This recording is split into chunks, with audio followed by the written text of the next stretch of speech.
Assalamualaikum warahmatullahi wabarakatuh. Jumpa lagi kita Bapak Ibu. Bismillahirrahmanirrahim. Izin kali ini Bapak Ibu, admin masih mengangkat terkait dengan pengelolaan kinerja baik bagi guru maupun kepala sekolah. Nah, judul kita kali ini mungkin agak sedikit eh, berbeda ya Bapak Ibu. Waduh, kok jadi berburu sertifikat gitu ya. Buser ya, berburu sertifikat. Mana yang lebih penting? Pengembangan kompetensi atau perbaikan pembelajaran sebagai praktik kinerja? Dan ingat Bapak Ibu, tugas kita adalah tugas utamanya mengajar. Oke Bapak Ibu, silakan nanti disimak poin-poin apa saja sebagai pesan barangkali dari saya sebagai guru. Tentu Bapak Ibu ingin berbagi apa sebenarnya yang ingin dibawa ya dari program ini. Sehingga teman-teman kita sibuk berburu sertifikat, tidak sedikit. Sehingga tugas utama terkadang terabaikan Bapak Ibu. Baik, silakan nanti disimak Bapak Ibu ya paparannya sampai tuntas Bapak Ibu.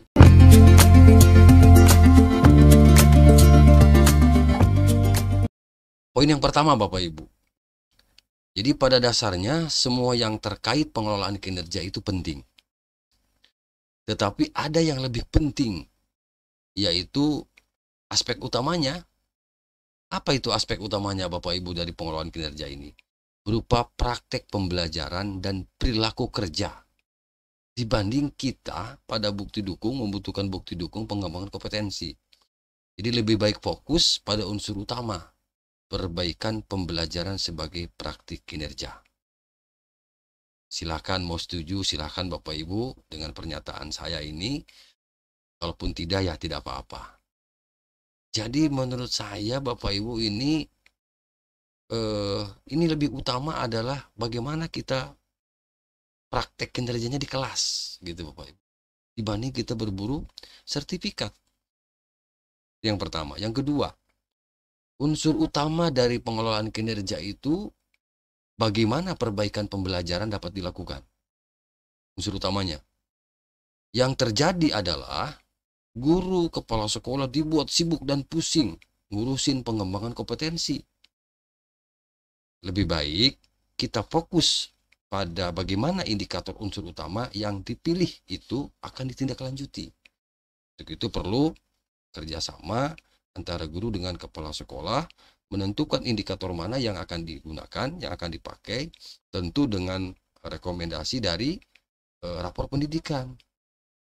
Sehingga arahnya jelas. Jadi tidak sewang-sewangan antara guru yang satu dengan guru yang lain, juga dengan kepala sekolah. Fokus bagaimana ya indikator unsur utama itu dapat ditindaklanjuti oleh kita. Itu yang kedua. Poin yang ketiga Bapak Ibu. Pengembangan kompetensi itu bukan merupakan tugas utama guru. Saya ulang ya Bapak Ibu. Pengembangan kompetensi itu bukan merupakan tugas utama guru. Kalaupun guru mengikuti kegiatan pengembangan kompetensi, bukanlah untuk mengumpulkan sertifikat.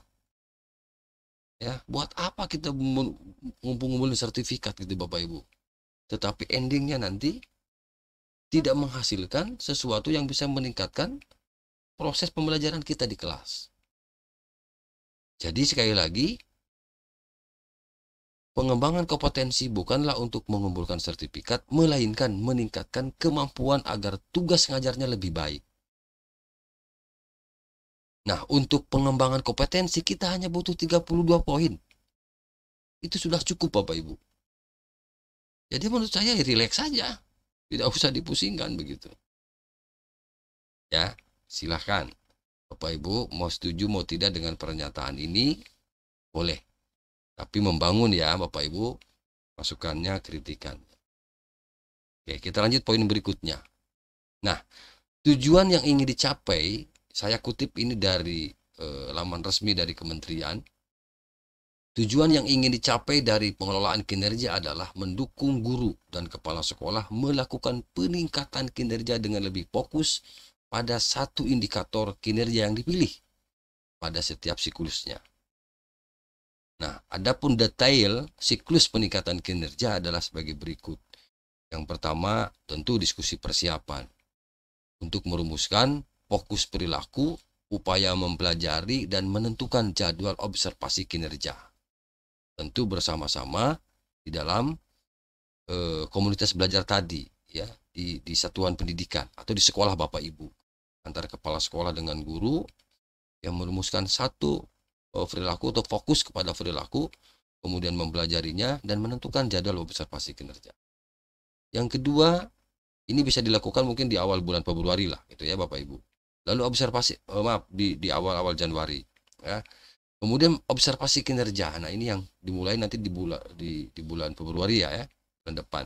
Observasi kinerja bertujuan untuk menetapkan batas dasar kinerja baseline berdasarkan upaya yang telah dirumuskan pada siklus diskusi persiapan antara guru dan kepala sekolah. Observasi kinerja dilakukan bukan untuk melakukan penilaian. Nah, nanti tahapan berikutnya ya kalau untuk penilaian. Jadi sekali lagi observasi itu, ya, observasi kinerja dilakukan bukan untuk melakukan penilaian. Oke. Yang ketiga, diskusi tindak lanjut, yaitu upaya merefleksikan hasil observasi kinerja dan upaya menentukan tindak lanjut yang akan dilakukan dan kebutuhan dukungan untuk peningkatan kinerja. Diskusi ini juga dilakukan antara guru dan kepala sekolah. Diskusi tindak lanjut. Jadi nanti setelah observasi, ada diskusi tindak lanjut. Bagian-bagian yang mana yang dianggap kurang itu didiskusikan, bagian mana yang bagus itu dipertahankan dan terus ditingkatkan. Lalu setelah diskusi tindak lanjut, upaya melakukan pengembangan kompetensi yang dibutuhkan untuk peningkatan kinerja sesuai dengan hasil diskusi tindak lanjut sebelumnya. Artinya Bapak Ibu, untuk di nomor 4 ini adalah setelah nanti ditemukan bagian-bagian yang mana yang dianggap kurang, bagian-bagian yang mana yang dianggap perlu untuk diintervensi, untuk diperbaiki, untuk dibenahi, maka disitulah nanti berdiskusi untuk melakukan pengembangan kompetensi. Dan itu bisa dilakukan di komunitas belajar di sekolah Bapak dan Ibu. Tentu kalau ingin lebih afdol, kita mendatangkan narasumber atau didampingi pengawas. Itu Bapak Ibu. Lalu refleksi tindak lanjut yang kelima, upaya merefleksikan tindak lanjut termasuk identifikasi capaian, tantangan, dan rencana perbaikan. Itu yang saya kutip ini dari halaman resminya di Kemendikbud. Oke, Bapak Ibu. Lanjut kita ya, Bapak. Nah, jadi dari penjelasan di atas bahwa upaya melakukan pengembangan kompetensi yang dibutuhkan untuk peningkatan kinerja sesuai dengan hasil diskusi tindak lanjut sebelumnya dilakukan pada aktivitas upaya tindak lanjut yang dilaksanakan di antara bulan April sampai Mei itu Bapak Ibu. Jadi pengembangan kompetensi baru bisa dilakukan nanti ya setelah proses diskusi menemukan sesuatu yang dianggap kurang dan perlu dibenahi. Disitulah nanti bisa menentukan kira-kira apa yang akan dibahas, kapan jadwalnya. Oke. Nah, jadi menurut admin, Bapak Ibu, sertifikat itu yang dapat digunakan guru sebagai bukti dukung pada pengolahan kerja adalah sertifikat yang didapatkan dan dihasilkan selama periode 6 bulan yang sama pada saat pelaksanaan kinerja berlangsung. Nah, dari ini sebenarnya dari apa namanya pernyataan ini banyak kan komentar ya, banyak pertanyaan di konten-konten saya sebelumnya Bapak Ibu. Apakah sertifikat di tahun 2023 itu masih berlaku apa tidak gitu ya Bapak Ibu. Ada sertifikat yang belum masuk mungkin ke SKP. Nah, jadi ditegaskan di sini sertifikat yang dapat digunakan guru sebagai bukti dukung pada pengelolaan kinerja adalah sertifikat yang didapatkan dan dihasilkan selama periode 6 bulan yang sama pada saat pelaksanaan kinerja berlangsung. Jadi antara Januari sampai dengan bulan Desember, yaitu 1 semester ya. Maaf, Januari sampai bulan Juni ya, 6 bulan. Januari, Februari, Maret, April, Mei, Juni, 6 bulan. Nah, rentang waktu itulah ya bukti dukung itu berlaku. Gitu Bapak Ibu. Jadi tahun berjalan atau 6 bulan berjalan. Lalu sebagai contoh misalnya, bukti dukung yang dikumpulkan pada pengelolaan kinerja periode Januari sampai Juni 2024 adalah sertifikat yang didapatkan dari hasil perencanaan sasaran kerja pegawai atau SKP, dan pelaksanaan kinerja pada periode yang sama, yaitu Januari sampai Juni 2024. Karena apa? Di bawah banyak yang menafsirkan yang beragam penafsiran. Itu ya Bapak Ibu, ya. Oke.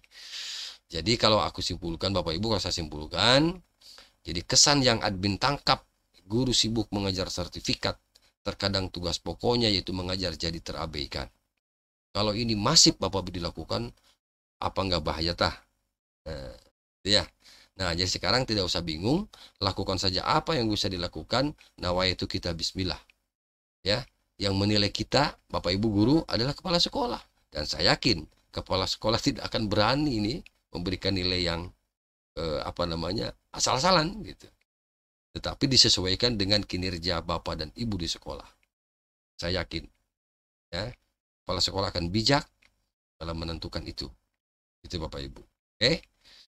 Nah, itu saja ya Bapak Ibu, admin berbagi kepada Bapak dan Ibu terkait dengan tadi berburu sertifikat gitu. Ya, sibuk jadi harus ikut webinar lah, ikut simposium, seminar dan lain-lain. Ya, kalau ada waktu ya Bapak Ibu. Kalau tidak, yang penting kita fokus pada proses perbaikan pembelajaran tentu sebagai praktek kinerja. Ya. Oke, itu saja Bapak Ibu yang dapat admin bagikan. Terima kasih, semoga informasi singkat ini tentu bisa mencerahkan dan bisa bermanfaat bagi Bapak dan Ibu. Terima kasih. Assalamualaikum warahmatullahi wabarakatuh.